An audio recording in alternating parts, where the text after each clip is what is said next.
Um, my name is Nick Bliss. I'm the chair of West Midlands Urban Community Housing. I'm also a member of a housing co-op in Birmingham, and I also work for a national organisation called the Confederation of Cooperative Housing, which has been one of the organisations that are working with government on developing the framework for community-led housing. But we've got a great session on today, and it's great that you could all join us today. I hope it'll be really useful and really interesting. We've got, I think, Abby, you were going to put up the agenda just so that we know what we're looking at.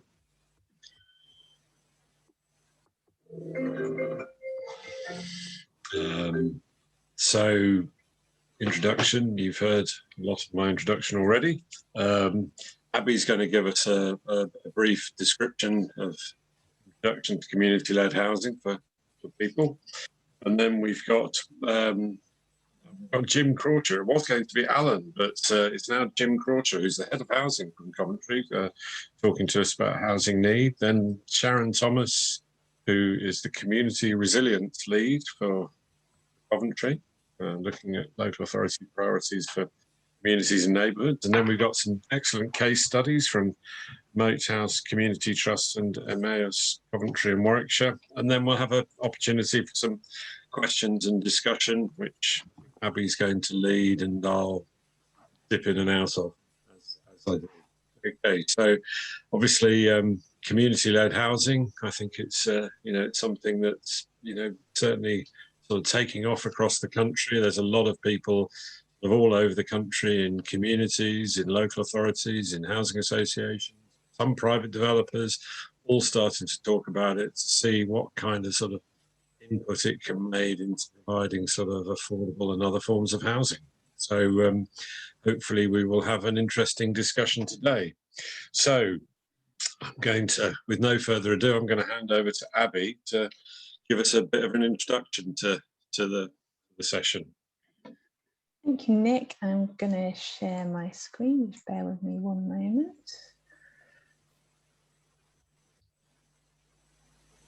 Okay, can everybody see that slide? Okay, nods, welcome. Yeah. Is that okay, Nick? Can you see? You're on mute, but I'll see all of it. I don't know if other people have only seen it. I can see it, Abby. Yeah, we can see it. Okay. It must be me then. Thank you. I'm Abby Ryan. I'm the Development Manager for West Midlands Urban Community Homes. We're a new enabler hub set up to provide the knowledge and expertise to inspire and support a new wave of community-led housing in the West Midlands. So we have a team of advisors that provide advice to community groups, organisations and their partners who want to develop community-led homes. And we're also looking to build a network and a movement for community-led housing in the region by convening stakeholders and enabling more community-led housing. I'm going to give a really whistle-stop kind of overview this morning of just what community-led housing is, to make sure we're all on the page on that front, what the benefits of it are and the kind of key ingredients needed to make it happen before handing over to our other speakers to hear a bit more about what's going on in Coventry and that local context. So first up then, a definition of community-led housing. So this is the one agreed by at a national level by government and Homes England and national infrastructure bodies. It's really three key principles. So the first is open and meaningful community participation and consent takes place throughout the development process. The second is that the community group owns, manages or stewards the homes in whichever way they decide to. And the third is that the homes are of true benefit to the community, whether that's a local community or a specific group of people or a community of interest, and that those benefits are clearly defined and protected in perpetuity. It can start in different ways. So three kind of main routes here: through a group of individual grassroots activists come together, decide they want to create some homes for their community. It can start with existing community organisations who may or may not deliver housing currently. And it can also be initiated by a developer. And I use developer in its broadest sense there. So anyone who is building homes, like a local authority in some cases, housing associations, or private developers, as Nick mentioned. It can take many different shapes and forms. So I'm just sharing kind of a variety of models here on the screen, some of which you might be familiar with, but really the key point is that there's no one size fits all. It kind of spans new build, renovation and regeneration, and it can operate across any tenure from home ownership, shared ownership to market, affordable and social rented homes. So it can take many different shapes and sizes, and I'll share a few examples with you today to give you a bit of a flavour. In terms of the benefits of community-led housing, clearly it's about delivering homes and delivering more homes differently. Protecting affordability for future generations is a really key benefit. So some forms of community-led housing, for instance, have exemptions from policies such as right to buy or right to shared ownership. And that's all about protecting those benefits in perpetuity. And it's a really good way to just be highly responsive to changing community needs in terms of design. But ultimately, the result is about much more than the houses themselves. It's about vibrant and resilient communities. And we know that we need that now more than ever after the year that we've had.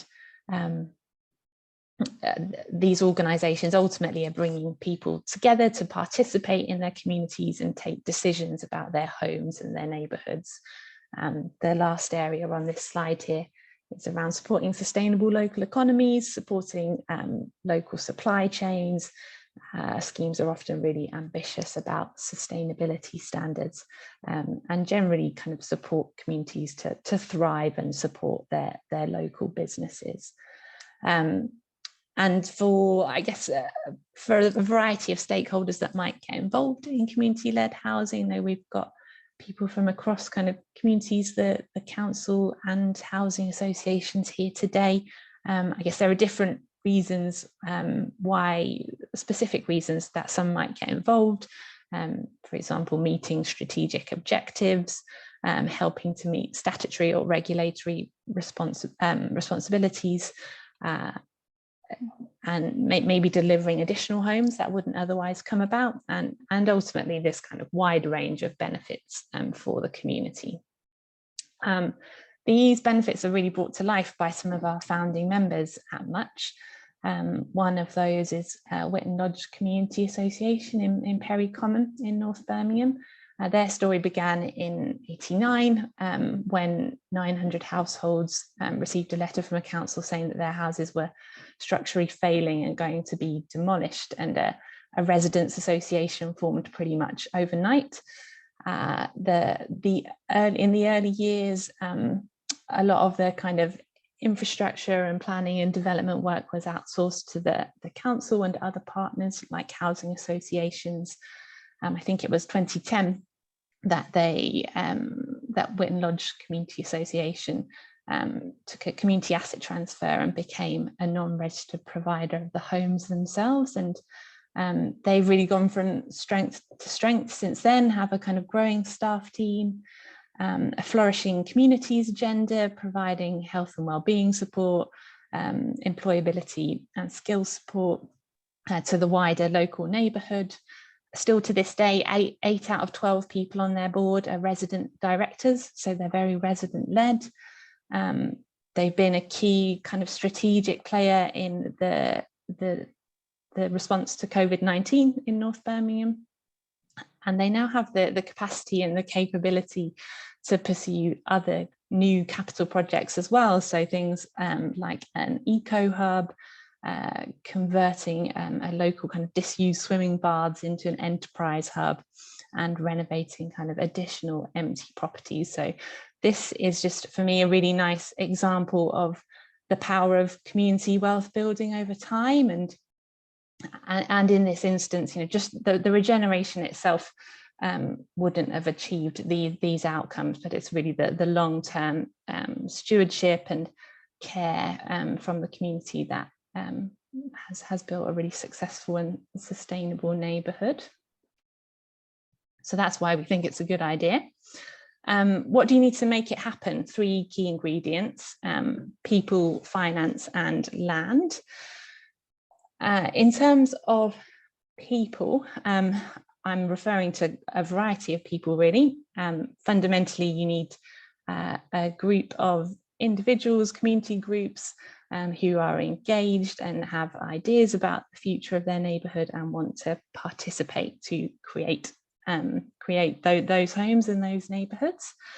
They'll need advice and professional services along the way, which is where the hub comes in, our team of advisors, and we will refer them to various kind of professionals that you need to design and deliver a housing scheme. Strategic commitment and policy alignment and support from partners like local and combined authorities can make a really huge difference to help bring these things forward. And finally, development partners as well are often really fundamental to successful delivery. So we see lots of partnerships, for example, between housing associations and community-led groups. One live and regional example of where these kind of ingredients are coming together nicely is Sturchley Cooperative Development in Birmingham. So they've just been granted planning permission from Birmingham City Council for this scheme. And they're a collection of local people in housing and worker co-ops. They've been working in partnership with Accord, now Green Square Accord, as their development partner to design and deliver the scheme. And it'll include 39 affordable flats, new premises for 3 worker co-ops, a community hall, a garden and a courtyard. So it's bringing together living, working and community all on one site. The land was part of a larger site owned by Severn Capital that wasn't suitable for commercial development. And they're adopting modern methods of construction, so using sustainable materials with much lower emissions than a brick-built equivalent, using solar panels and mechanical ventilation with heat recovery to run on renewable energy. So lots of things going on in that scheme, and we're looking forward to that starting on site hopefully soon. Land was the second ingredient that I mentioned. And again, I mean that in quite a broad sense. We could be talking about a plot of land or some sort of existing asset, home, building that could be repurposed. There are lots of examples in urban areas across the country where local authorities have helped to enable access to land. For example, the Great London Authority has a small site scheme. Bristol City Council have a land disposals policy for community-led housing. So there's lots of kind of good practice going on. I'll talk about a couple of examples in a moment of incorporating community-led housing into new developments and regeneration schemes, and also utilising empty homes. Another one on that list is ethical disposals. So there are examples, for example, of housing associations selling hard-to-let empty properties to community groups so that they can kind of bring those homes back to life. A couple of other examples. So local authorities can definitely enable community-led housing to be incorporated into new developments and regeneration schemes. The first picture here is from Bradwell CLT in the Peak District. They acquired 12 new build houses from a private developer. They were given to them at no extra cost as the Section 106 contributions from the developer. And that came about because those requirements were written into the neighbourhood plan. So this can be enabled at a policy level and case by case through kind of decision making about individual schemes and how delivery partners are selected to bring sites forward.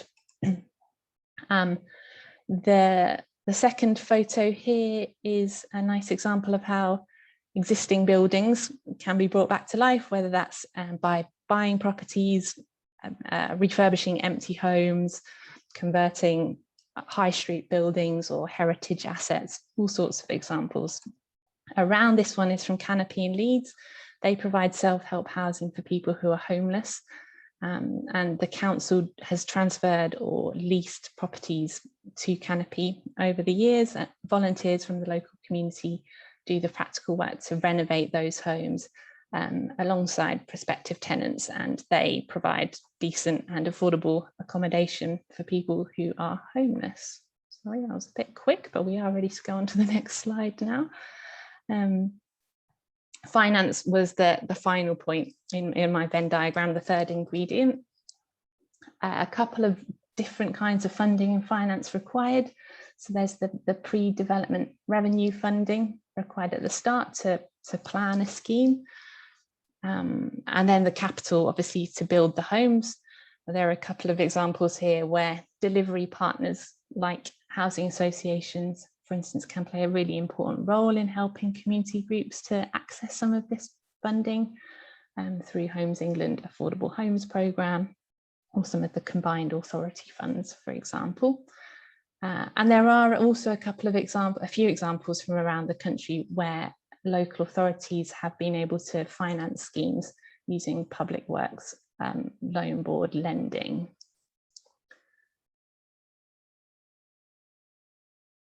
And just before I finish up, then to hand over to our next speakers, a very quick snapshot of what the community-led housing sector in Coventry looks like now.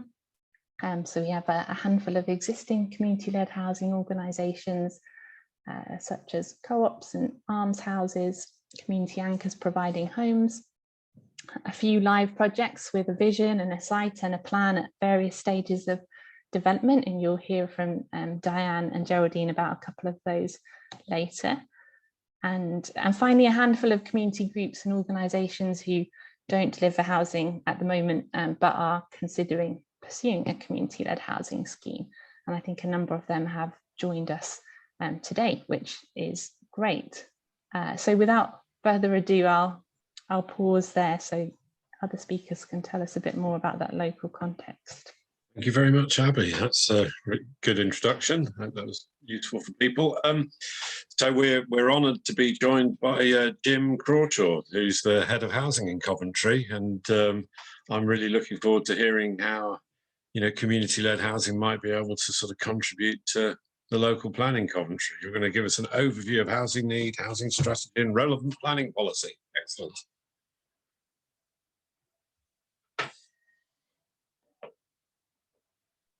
Jim, I think you're on mute. I am. Can't hear you. I'm not anymore. Good afternoon, everybody. Councillor Wells, did you want to say a few words before I started? Yeah, if that's okay with everybody, I'll only be a minute. I'm not going to keep you too long.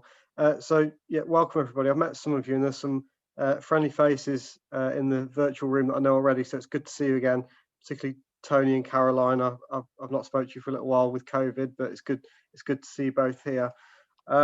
Yeah, I just wanted to say, as the Cabinet Member for Housing and Communities, the importance that affordable housing, but particularly sociable. I've got COVID on my brain. Social housing is of real importance in Coventry. Since I've become Cabinet Member, it is a priority for me that we actually look at new ways of delivering housing in the city. And I think particularly with COVID, what's become very, very apparent is that community is an absolutely essential part in the work that we do.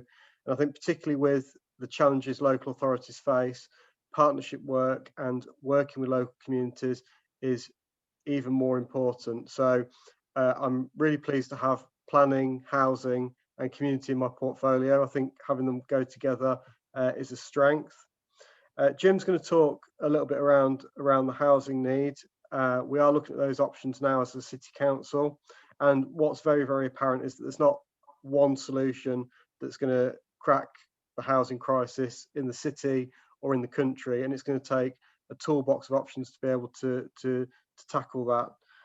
But one thing I want to make clear to everybody that's here today is that I'm willing to consider all options, And you may have an idea, and I think what's important is if we share those ideas, they may lead us to places that we hadn't even envisaged at the start of this. So that's my approach to building up housing strategy. What else was I going to say around that? I mean, I'm going to let Jim talk around the housing and homelessness strategy. He's got that in his presentation, so I don't need to go over that. But I am looking forward to hearing from the other speakers today. This is a steep learning curve for me as well. So I am reading an awful lot around different housing options and finding out new things every day. So it's a really exciting area to be involved in. So I'm looking forward to hearing what you all have to say today. And I think there may be some useful follow-up meetings with maybe a few of you after this. And I'm more than happy to facilitate them and take part in making sure the council plays the role they need to in making sure housing is brought forward. So I look forward to working with you all in the future. And I'll hand over to Jim now. Thanks, Jim. Great, thank you. This is where you tell me I was on mute or something.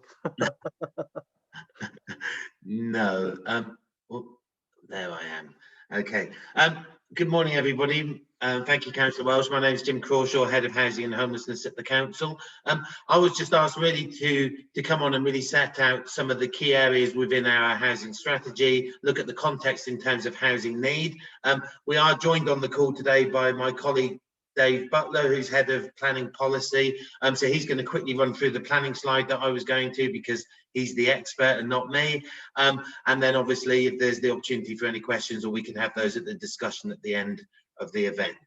So in terms of our housing and homelessness strategy, it was approved back in March 2019, and obviously a lot has happened in that time. But within that strategy, there's 4 key strands that we've been working on, and this slide sets those out. And also underneath that sets out some of the work that us as a local authority, in partnership with a range of different partners, have delivered over the last couple of years. 2 years ago, the council was in a very different place in terms of housing. We had a lot of households in temporary accommodation, and that was in quite expensive accommodation, and the council created the post that I took on just over 2 years ago, and created a new housing and homelessness function, and certainly invested significant funds into that. And through that work and through the partnerships, we have managed to achieve a number of key things. And I haven't got long, so I'm not going to go into these in details, but some of the things we're most proud about is the fact that we don't house any families in bed and breakfast accommodation, and we haven't done for the last 18 months, unless it's an emergency at the weekend, and then they're moved immediately out on a Monday morning. We've made significant savings financially. The service had significant overspend for a number of years, but that is no longer the case, and we were underspent last year, and we've got targets moving forward. People will be aware around the Everyone In initiative around us accommodating rough sleepers. In Coventry, we've housed over 330 rough sleepers over the last 12 months. And of those, we've managed to move 230 of those onto positive move-ons and into more permanent accommodation. And there's a number of things around rough sleeping, that sit underneath our rough sleeping strategy, which we're looking to refresh, because obviously rough sleeping has changed quite significantly with the impact of COVID-19. We've looked at a range of different provision in terms of temporary accommodation. So we opened a building called Caradoc Hall back in December 2019, which is 102 flats, on which Moat House Trust, of which Diane's going to speak later, being key in us supporting those families that we place in that building.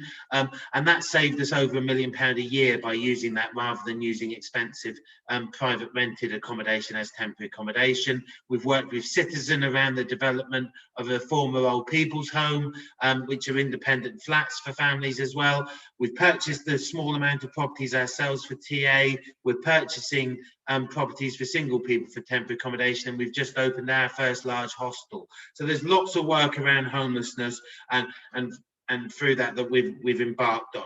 Now, the next stage in our journey, and something that's continued throughout the last couple of years, and obviously way before that, is looking at how we increase the amount of affordable and social housing in the city. And you've heard from Councillor Welsh already, and he's absolutely keen for us to do that, and that's one of his key priorities.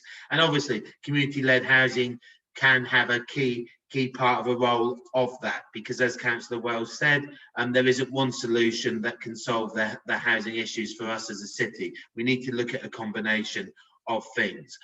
We have been engaging with the LGA, who have undertaken a piece of work for us, which over the next few months will be progressing significantly, which is looking at some of those options that may be available to us and how we increase the amount of accommodation available, particularly for us to be able to move families out of temporary accommodation and into more permanent homes in the city. So just in terms of a little bit of context around Coventry, many of you will know we are the fastest growing city outside of London and the South East, and have been for a number of years. Our local plan identified the need for over 42,000 new homes to be delivered for residents of the city.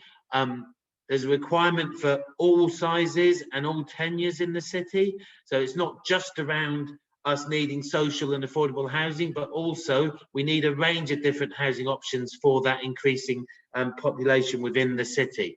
The next few bullet points are specifically around those people seeking access for social housing. So we've got over 13,000 households on our housing waiting list who have applied to us seeking social housing or affordable housing.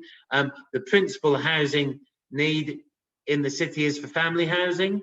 So last year, we only let across all housing associations in the city 200 properties that were 3-bedroom or larger, yet we've got a number of households seeking that accommodation in the city. So that's a real pinch point for us. 2-bed, 3 bedrooms in the main are our key property sizes that we need and the biggest demand for us. However, we also have a cohort in temporary accommodation who've been there for in some instances a good few years because of the size of the family and the fact that they're, like most local authority areas, the number of larger 4, 5, 6-bedroom properties, you know, there's a small demand, but that's very significant just because the supply is so small. We don't have a housing revenue account. You will all be aware that back in the year 2000, Coventry transferred its housing stock into what was then Whitefriars, but is now Citizen Housing. So all affordable housing in the city is owned and managed by registered providers on the whole.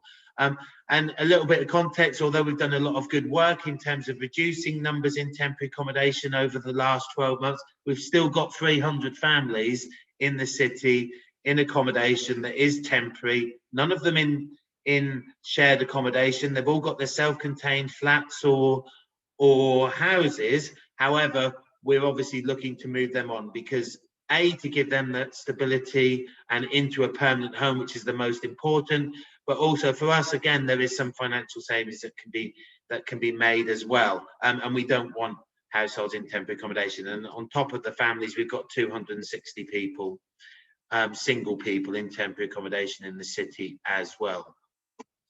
So I'll just quickly pass on to David for this slide. Thanks, Jim.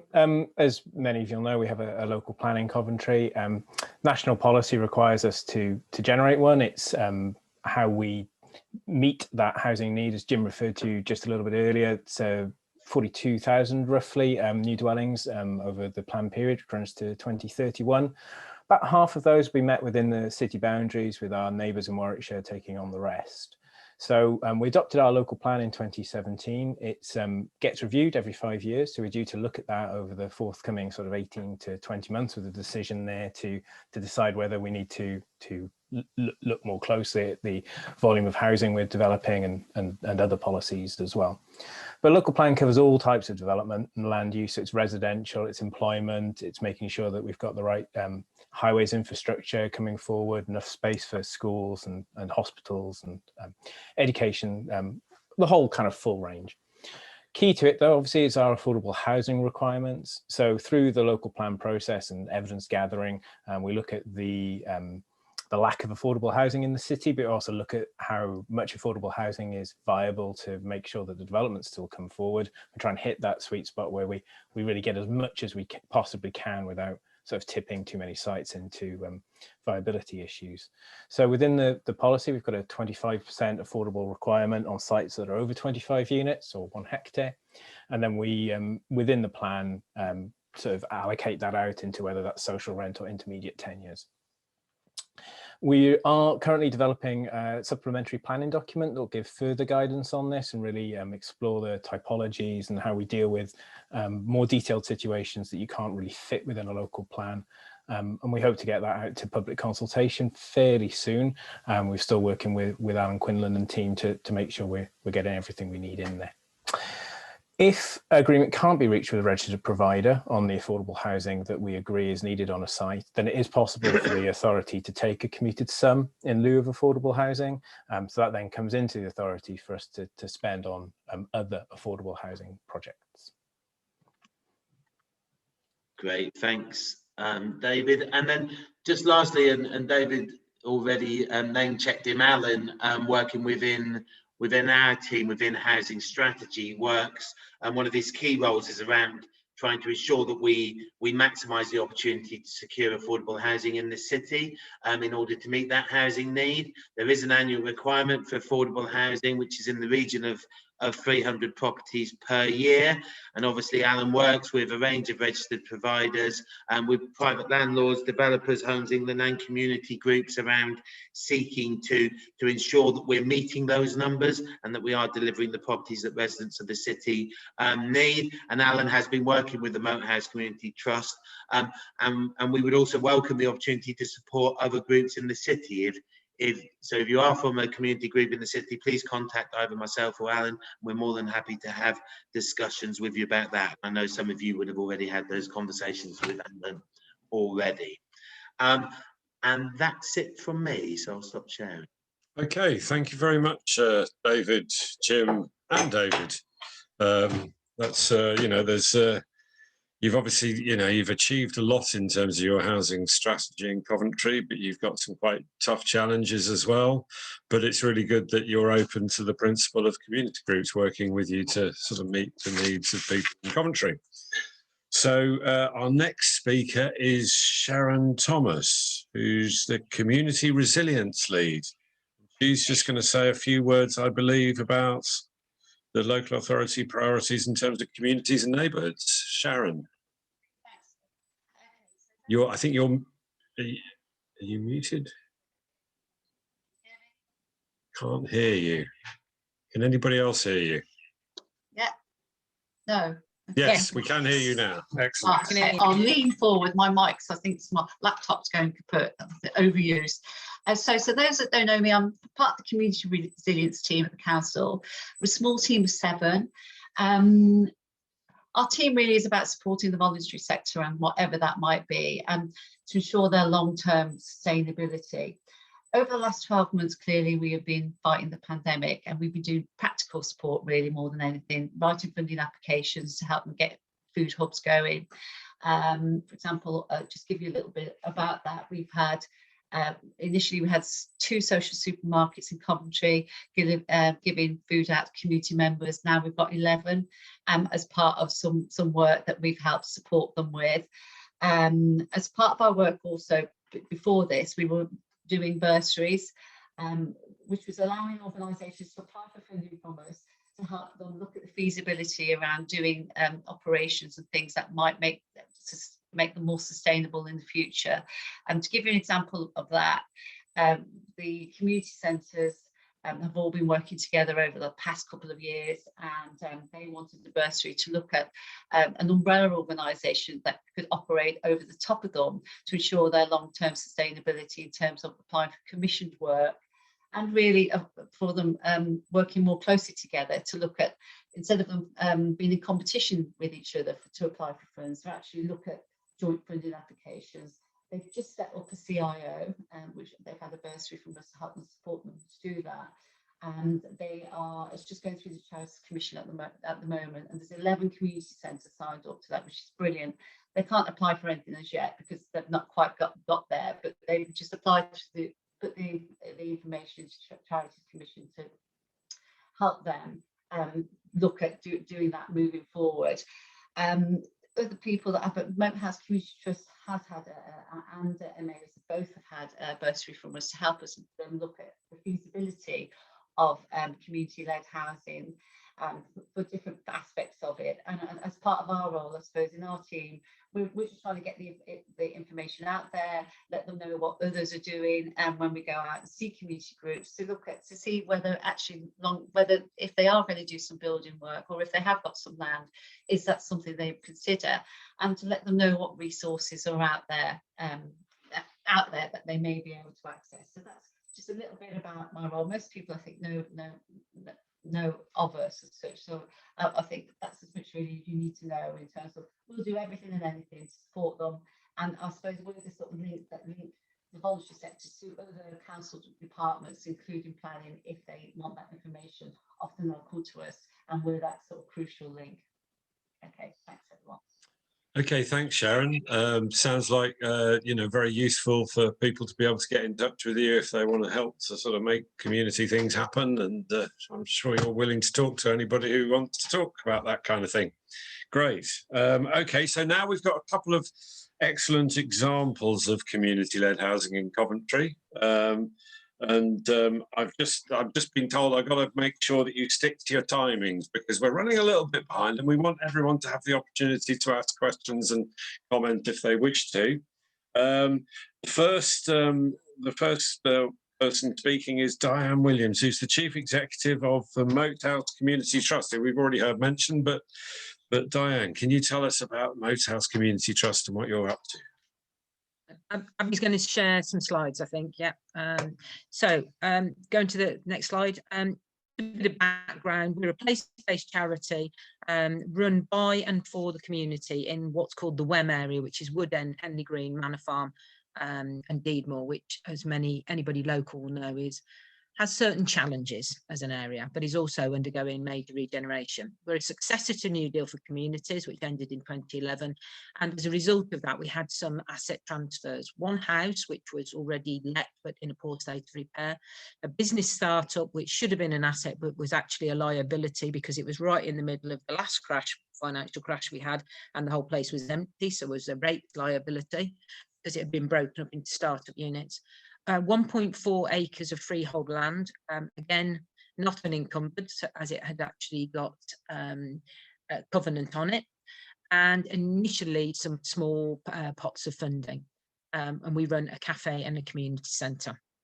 So our current assets are 3 million, not including the piece of land that I've mentioned.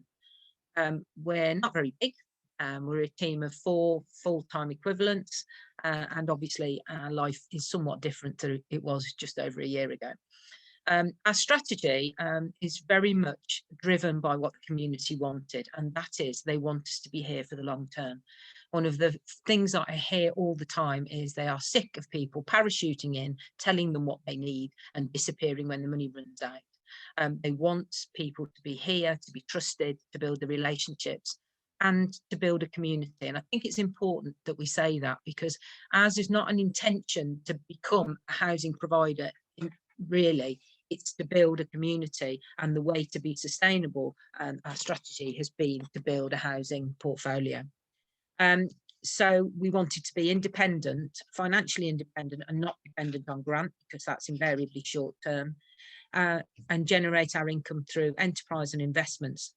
And what we've really used as our asset test is anything we do, anything we invest in has got to make a revenue return, because that's what makes the world go round, but also a social return. And an example on that would be, sorry, there's things going on here. It's you can hear things singing. It's our grub club day today, and we've just had a family in crisis come in and into a bit of a spin. We have 150 families, and we've got a family turned up who's about to have her children taken into care. So that's quite challenging for us. But it gives you a snapshot of our lives, really. Our real test is that we very carefully look at everything, so that yes, we make a revenue return because we otherwise won't be here, but also the social return. And one of the things that we would give as an example of that was the houses that we've gone on to purchase, which we'll talk about, and then house local people. So it gives that that independence back to families. So about building an asset base which is for the long term. Okay, Abby. Next slide. So the journey. I think it's important to say that we recognise that we needed friends in this, and we joined locality in the early days to start to listen and learn to other experts and to peers.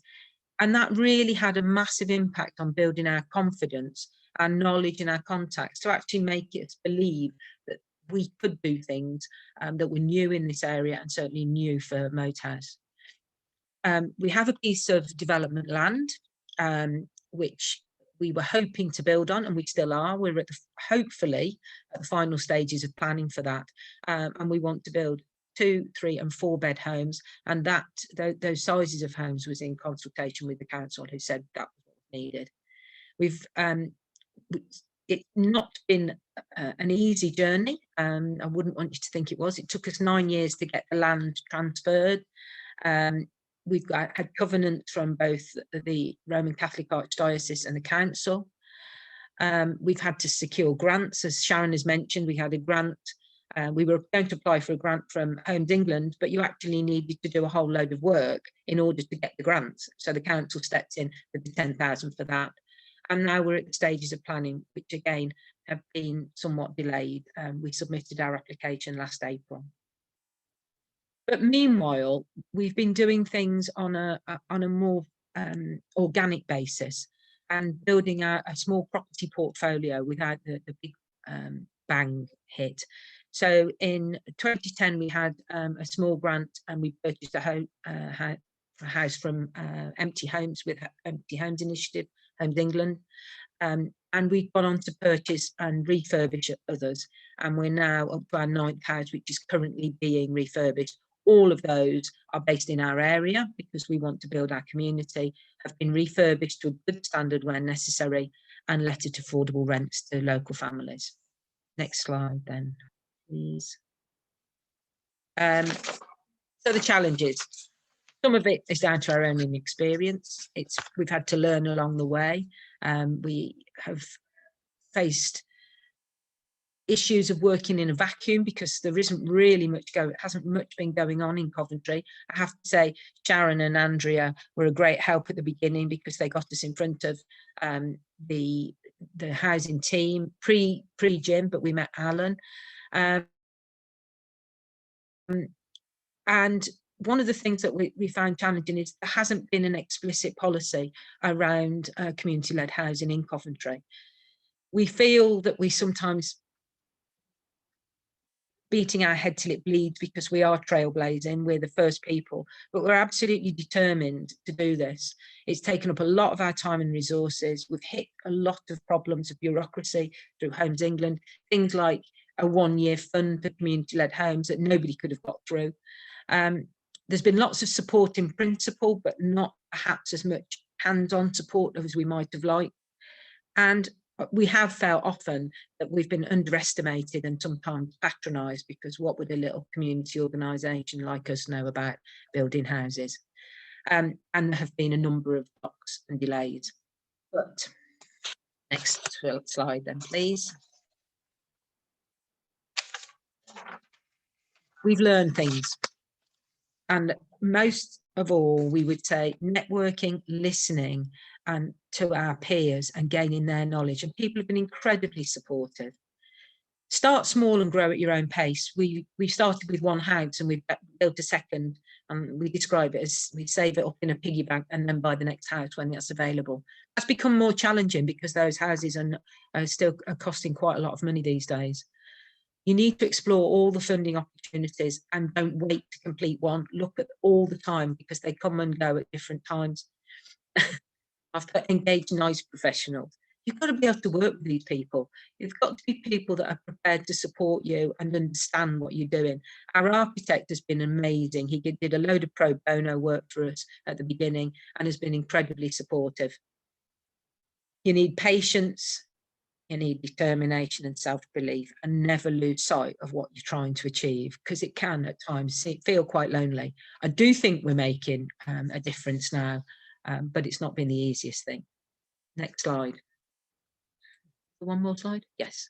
So the points that I'd like to discuss and raise are, I think Coventry is ready and ripe for having its own community-led housing policy, but it's not just about a policy. We've all got to be committed to moving that on into action and progressing these projects. We need to look at opportunities. At the moment, all the land and the opportunities tend to be going to the large registered providers. Is there a different way that we can do that? We don't have to work alone. Looking at the community consortium, the CEIO that Sharon mentioned, could we come together and collectively work on a housing project that we could all own, buy small amounts of property and work up a real identity and a track record, which is what we've been doing over the last few years. And I absolutely want to say that we are not in this just for Mopaz. We're in this for the sake of the whole city, and we have played a key role in that community consortium. I think there's a great opportunity for a public community partnership and presents a different way to fund what will be absolutely essential community activity going forward. If we've learned nothing from the last 12 months, community is critical to us getting through COVID and coming out the end. And why shouldn't Coventry become an exemplar?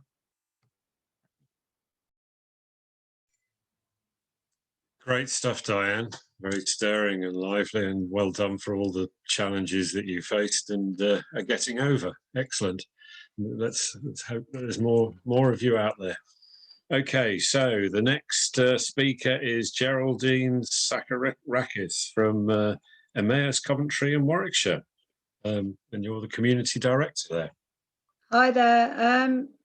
It's just fantastic to be asked to speak today, and believe it or not, Diane and I didn't compare slides. However, we're going to have the same message.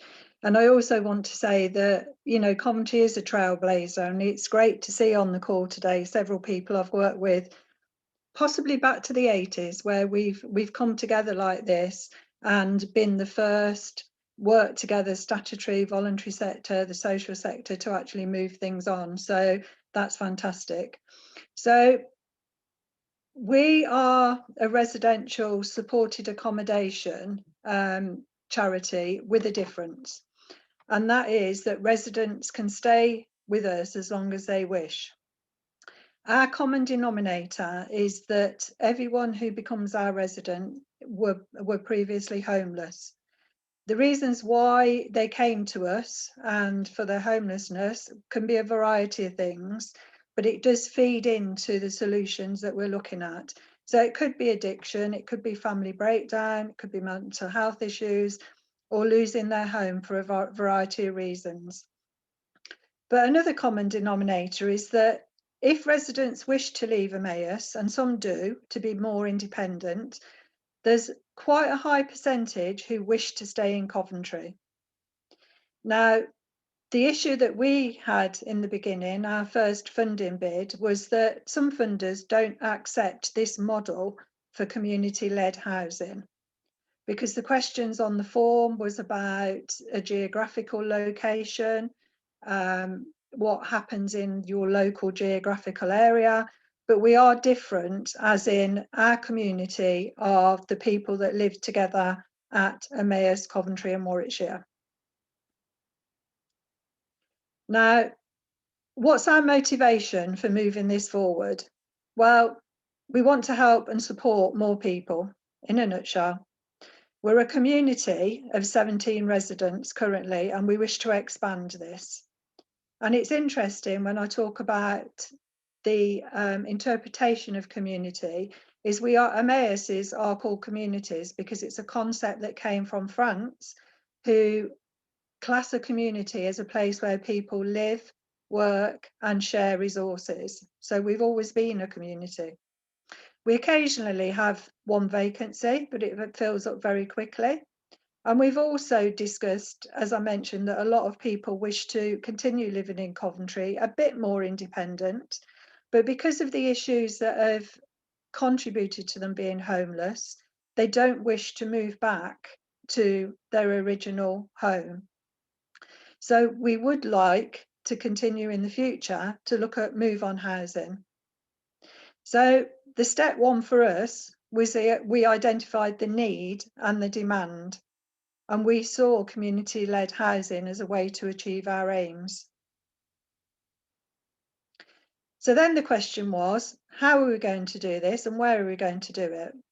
Now, we have had support from Sharon, I've had support from Diane, but we have been talking about this for 2, possibly 3 years.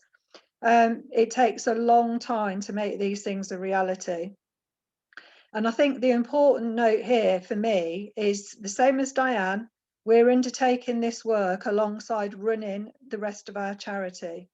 And we don't have any extra staffing to progress this, and therefore it has been quite slow. We've also previously expanded and run an additional HMO, House of Multiple Occupancy, in the centre of Coventry in a 3-bedroomed house.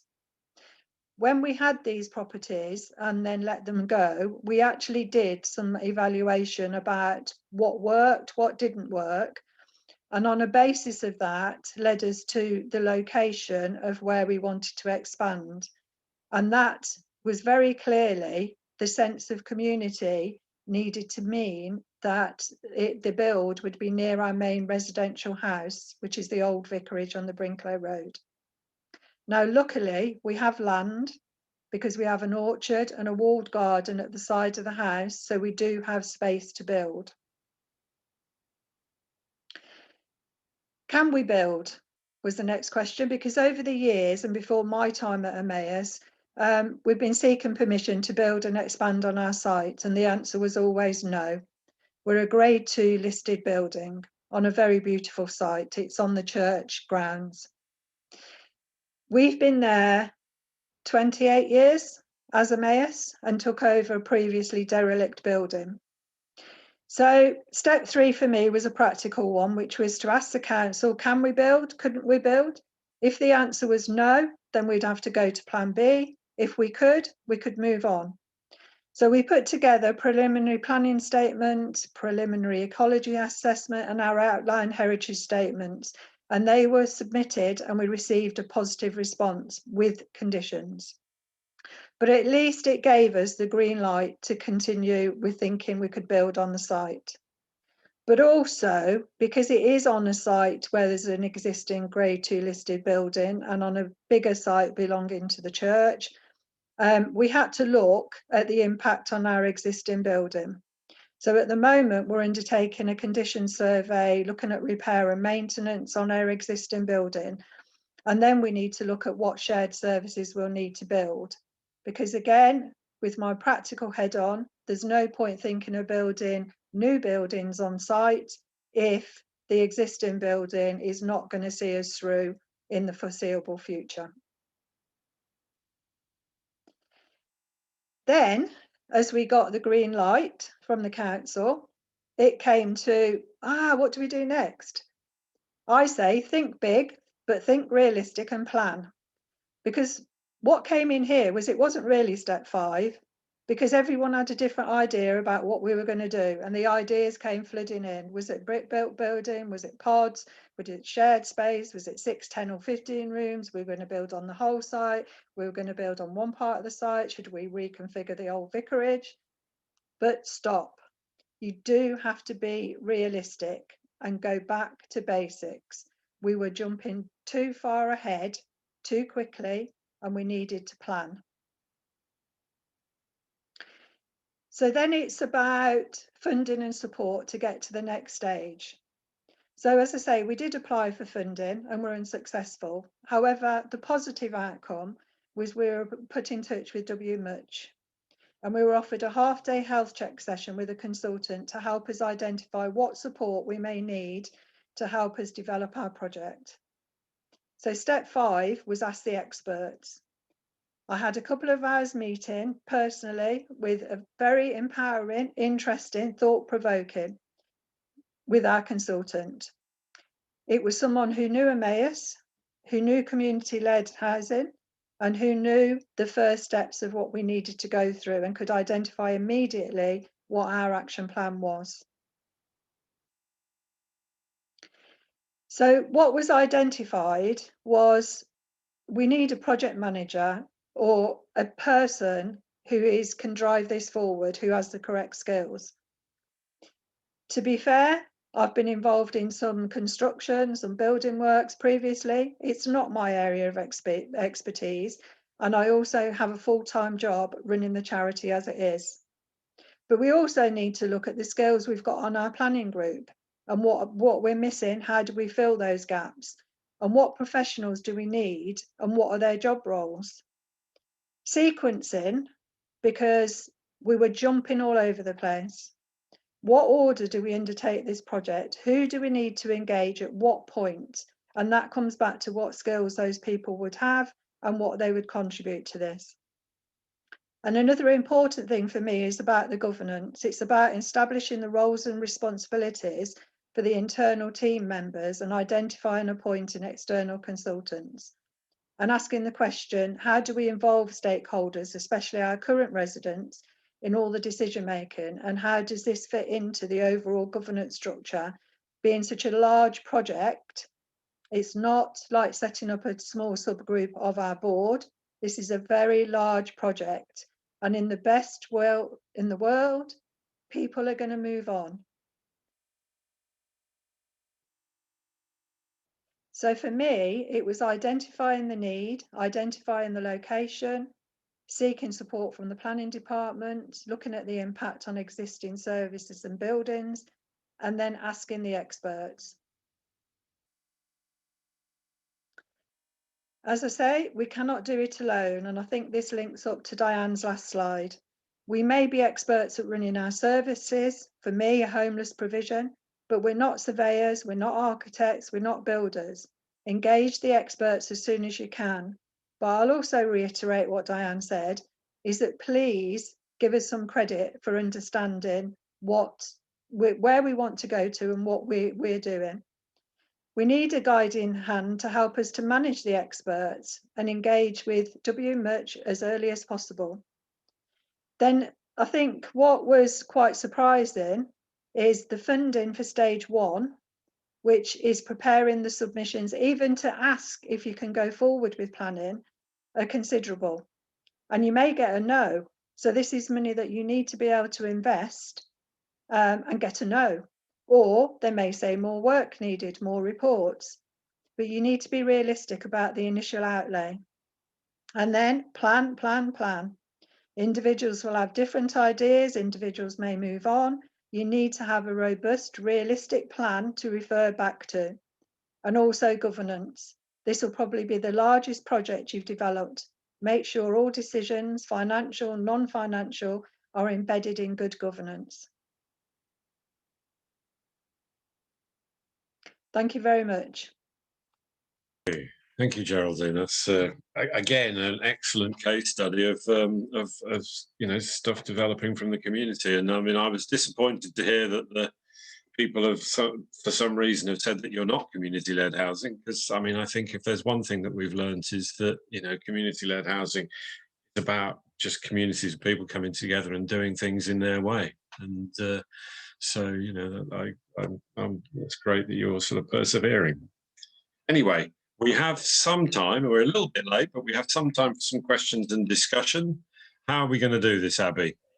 I know you were waving a whiteboard around earlier on. Is that what you wanted to do, or are we going to do questions and answers, or how are we doing this? I'd like to start with a couple of quick questions for everyone, please, Nick, before we kind of open up the floor for the last 10 minutes or so. It'd be good just to use this opportunity while we've got so many different people in the room to gauge the room a bit. So if we were all together in person, I might ask you to stick some post-its up on the wall, but I thought instead I might try asking just a couple of questions and ask you to type your answers into the chat, if you wouldn't mind, please. So this is a bit of an experiment. We'll give it a go. First question is, it'd be great if you could just share who you are and what brought you here today, why you decided to join the meeting, and what your interest in community-led housing is. If you are happy to type your answer to that in the chat, then it'd be great just for us to capture that.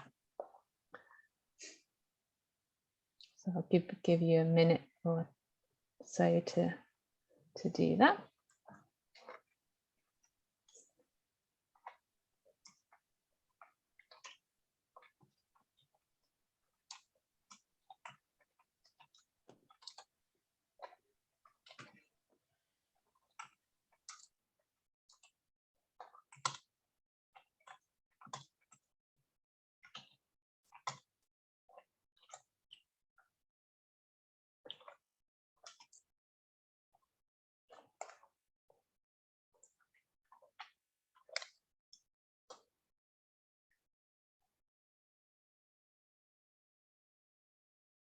Great, we've got a couple coming in. So this might just be anything from not too sure what it is and came to learn more to you've got an idea for a project and you want to kind of explore the possibilities. Great, they're starting to come in now. Thank you.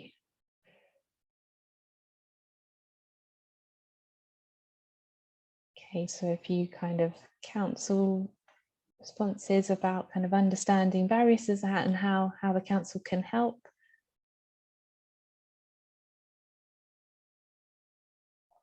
Just improving understanding and awareness of community-led housing.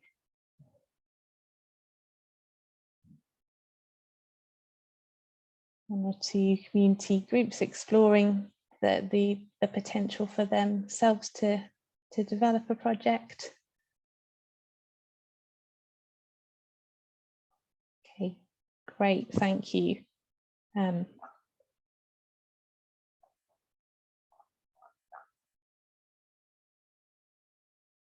Brilliant. And I will sort of commit to trying to capture some of these things. We'll save the chat and I'll do a little write-up after the session to try and capture everybody's input. And my next question, our speakers have done a good job at getting us started on this in terms of identifying potential, on one hand, potential ideas and opportunities, and on the other hand, barriers and challenges to bringing forward more community-led housing schemes. So again, I will, in my write-up, I'll pull together the suggestions that our speakers have already shared, but if we could again put those questions out to the group to share answers in the chat. So the first being, what kind of ideas or opportunities for community-led housing can you see based on the speakers you've heard today, or ideas that you came to the meeting with? So opportunities and ideas first, please.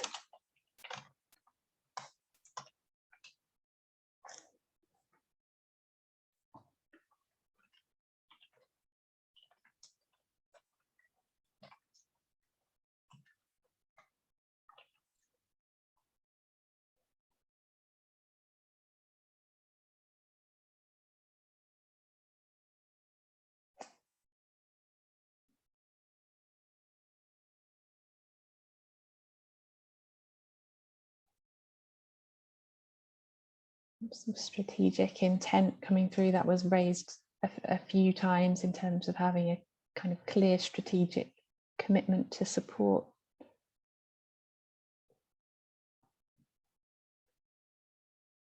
Support for enablers.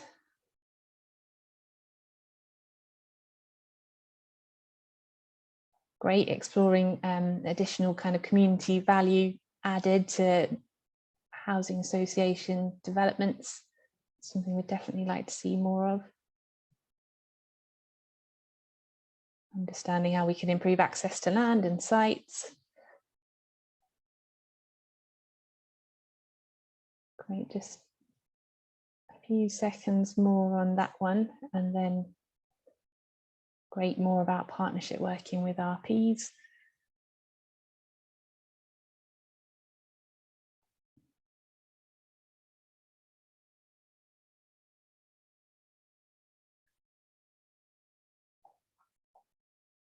Radical rethink of land ownership. I like the ambition that's coming through here.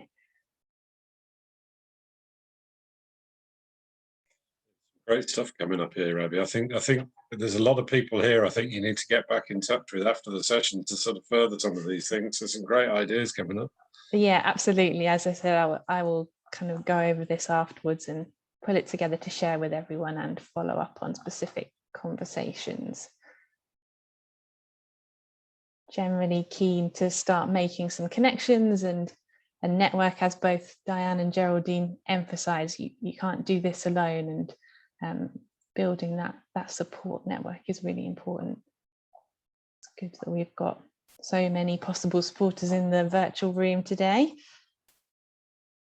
Okay, and so finally then, any challenges or barriers that kind of stood out to you that you think are particularly important? This is something we're really interested in as a hub, to think about how we can support others to start to kind of bring these barriers down and enable more schemes. So was there anything that stood out as a challenge, particularly those of you maybe who are from community groups and organisations and thinking about embarking on a scheme? Is there anything particularly on your mind? I agree with Kevin there. Mainstreaming community-led housing. Yeah, absolutely.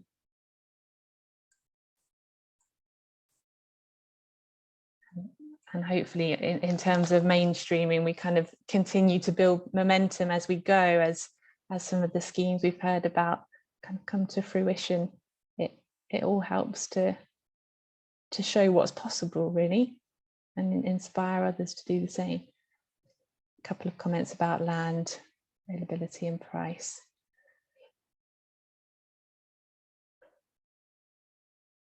On price availability of land, there is interesting work going on around the sector about social value tools and what best consideration means. Again, identifying possible sites. So again, that's something we'd like to do as a hub, get a kind of overview of the land and site needs of the pipeline and help to work with others to unlock that. Staffing and skills and capacity, which I think both Geraldine and Diane mentioned as well, that you're running busy organisations as well as trying to get these big ambitious projects off the ground. And I think that's where some of the sort of professional advice and support can come in to help really focus on priorities to move things forward. Interest in the empty homes policy as well, so it's interesting that's coming out too. Great, there's loads there. Thank you very much everyone for contributing. I know it's a bit of a weird way to do it, kind of silently in the chat, but we'll share that back in some form. I've left 5 minutes at the end. Nick, if you want to, did you want to just open up for any kind of yeah, we've got a brief amount of time. If anybody has got some questions that they're been burning to ask, if anyone wishes to raise any comments, questions at this point. I mean, look, my just in terms of there's what's come up in the chat there. I mean, that all sounds really exciting, and I think certainly speaking as somebody from a national organisation, we're really keen to promote councils and communities who are doing stuff. I've already made a mental note to myself that maybe we need to do case studies on the Boathouse Community Trust and MAS and stuff. So we're certainly interested in that, and I think I'm sure that Abby and her team can get together with people in the council to work out sort of strategic approaches that could actually deliver all sorts of interesting possibilities. I think it's one of the things about community-led housing that we've put out nationally various case studies across the country where things have developed through sort of community means, and they've been, it's just putting things together in different ways to suit local needs and what have you, and come up with some fantastic ideas that really sort of provide affordable housing that wouldn't come about through other means. And so I think I'm sure Abby can get together with a number of you to work out things that can help develop these kinds of ideas. So I hope everyone stays in touch with us and something develops from it. Okay. Can I just ask you, it's kind of a question, a comment really, but so as cabinet member, I think one of the big problems we've had is about capacity within organisations to do this, and we've kind of touched on that today. And I've met with Boathouse, I met with Diane already, and we're exploring the options there around supporting there. But one of the big challenges I've got is, we'll talk about making the opportunities for community-led housing, but capacity becomes an issue because clearly the council have to invest an awful lot of time in doing that, but the organisations have to exist for you to be able to take up community-led housing opportunities. So it's a bit like chicken and the egg, and I suppose really we need to try and find a way of trying to break that cycle, because I think it's not just with housing. There are other things where communities need to be taking up these opportunities, and I understand the challenges that Diane's raised today and everything else. There is a real, going from doing what you do on a day-to-day basis to trying to deliver a housing scheme is a big jump. So I think there is a role for the council to do in supporting people. I think, Diane, following our meeting, I think you'll say that we are looking at supporting in every way that we can, but it's just about how we grow those organisations, or grow that, just that first that interest, and then that confidence, and then that expertise to be able to bring schemes forward. And I suppose it may be worthwhile, maybe if as a national organisation, maybe I'm willing to meet with you and we can discuss how we go about doing that. But that's for me the real barrier for me at the moment, I think. So I just thought I'd say it. I mean, to a certain extent, I think this is a sort of introductory session, sort of just to sort of bat around the ideas and stuff. And I think maybe there's a need for further discussions of the practical issues and so on. I mean, I guess when we're first talking to people, I mean, don't want to downplay the challenges that both Geraldine and Diane have raised. I mean, anybody developing housing schemes, there are challenges. That's undoubtedly the case. And obviously, for what we're talking about is how do you build that community capacity, and it can take a period of time to do that. But there are different ways of going about this, and we can certainly talk through those things with you, and work out how best you can, as the council, how you can actually encourage people to do these things, and how they can be provided the support that they need to do it. And there are, as I say, there are hundreds of schemes of this nature popping up all over the country, so people are doing it in very many different ways. But it's not without challenge. So I don't want to underestimate the challenges, because Diane and Geraldine would tell me off if I did. That's not to say we're going to give up. We will see this through. Absolutely, we will see this through, and we will learn, and we will use the learning. And we've already put one of the building blocks in place, and that is the CIO that Sharon's referred to. We recognise that all these small organisations can't operate alone. We've come together as a CIO. We've shared our learning, and then a perfect example of that is what we've done with food. June 2019, we set up our Grub Hub. There are now, by the end of this month, there will be 13 set up. So 12 have been set up in year, using the same model, because as communities we share, and that's what we want to do. And I just think that's where we need to leave it. We want to share. How do we share that with the public sector, and actually share the problems and be open and honest about how we tackle them together? That's just my view, and I think we can. Coventry's a good size. It's big enough to make a difference, but it's small enough for everybody to know one another and get around the table. So Coventry is going to be one of the best examples that we're going to be promoting soon. Dead right. Okay. And there, I mean, you've already got some fantastic schemes in Coventry, and you could have many more, and work together on making that happen. Should we end on that positive note? Coventry is going to become the global trendsetter. Why not? Thanks. Keep safe, everybody. Thanks to everybody who's spoken, and thanks to everybody who's come along. Great session. Thank you. Have a good day, everyone. Cheers. Thank you. Bye now. Thanks, everyone. Take care.